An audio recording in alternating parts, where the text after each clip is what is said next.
Kanal Eksplozija vam prikazuje. Gastoz imao aferu sa još jednom zadrugarkom. Evo i sa kojom. Poznato je da je Nenad Sinđelić Gastoz imao avanturu sa Lunom Đogani, s kojom je bio intiman, a sada se pročulo da ona nije jedina učesnica zadruge koja je prošla kroz njegov krevet.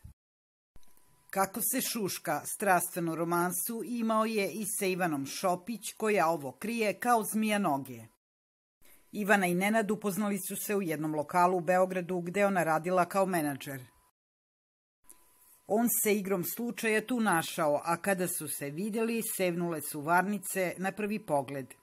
Šopićevoj nije dugo trebalo da uđe u prisan odnos sa reality igračima, usledila su svakodnevna viđenja u njegovom stanu. On je odlepio za njenim telom, a ona je često pred njim nosila svilene korsete i kratke bademantile samo za njegove oči. Zvao je malom bezobraznicom, Ivana kaže da je bilo sa njim fantastično. Dane i noći provodila je tamo, a vrlo često je od njega odlazila na posao.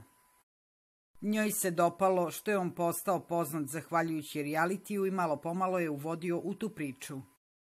Govorio je da treba biti pametan, ali i snalažljiv, da se izdigneš u toj bari punoj krokodila, a njoj se dopalo kada je shvatila da tamo može više da zaradi za nedelju dana nego u lokalu kao menadžer, plus da će izbeći svakodnevni stres koji je karakterističan za njen posao. Obećavao joj je da će je dobro spremiti za reality samo ako ga bude slušala i evo vidite da je ona ostala do samog kraja. Ivana je pravi ortak i drugarčina, tu su se našli. Gastoz ne voli folirante, a ona je odsečna i to mu se najviše dopadalo kod nje.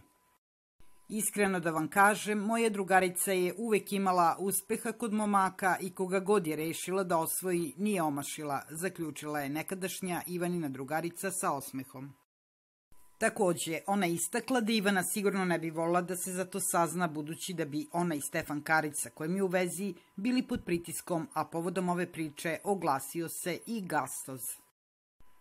Pustite me, uživam u Tajlandu, koga boli uvo, sa kim sam sve bio, više se i ne sećam, rekao je Gastoz. Lajkujte na video i zapratite Eksploziju ako želite da budete u toku.